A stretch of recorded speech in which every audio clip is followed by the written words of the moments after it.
ছোট থেকেই তোমাকে শেখানো হয় তোমাকে সফল হতে হবে তোমার জীবনে।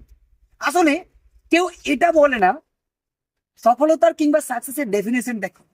সফলতা বলতে এটুকুই বোঝায় যে পাহাড়ে চড়ার গল্পটাকে তুমি তোমার জীবনে সফলতা হিসেবে ধরতে পারো। একটা মানুষ যখন পাহাড়ে চড়ার সময় মাথা উঁচু করে ওপর দিকে উঠতে হয়, নিজের মধ্যে পেশেন্স কিংবা ধৈর্য রাখতে হয়, নিজেকে কঠোর পরিশ্রমী করতে হয়, নিজের মধ্যে মনোবলকে আরো স্ট্রং করতে হয়, নিজের মধ্যে কনসিস্টেন্সি ওয়েতে স্লোলি ডাউন থেকে আপে উঠতে হয়।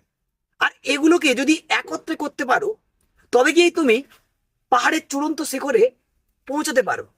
ঠিক তেমনি আমরা যদি আমাদের জীবনে কোনো কাজ শুরু করি তাহলে সেখানে মাথা উঁচু করে শুরু করো, নিজের মধ্যে কনসিস্টেন্সি রেখো, নিজের মধ্যে পেশেন্স রেখো। আর সর্বোপরি যেটা কথা বলবো সেটা হচ্ছে ভয় কাটিয়ে কাজে লেগে পড়ো। কারণ প্রথম স্টেপটাই তোমার যে কোনো কাজের অগ্রগতির মূল অধ্যায়। সুতরাং সেটাকে স্টার্ট করে দাও আজকে এবং ইমিডিয়েট। তবেই না যে কোনো কাজের 80% কমপ্লিট হয়ে থাকবে। আশা করছি সফলতার ডেফিনেশনটা নিজে থেকেই তৈরি করতে পারবে কিংবা ক্রিয়েট করতে পারবে।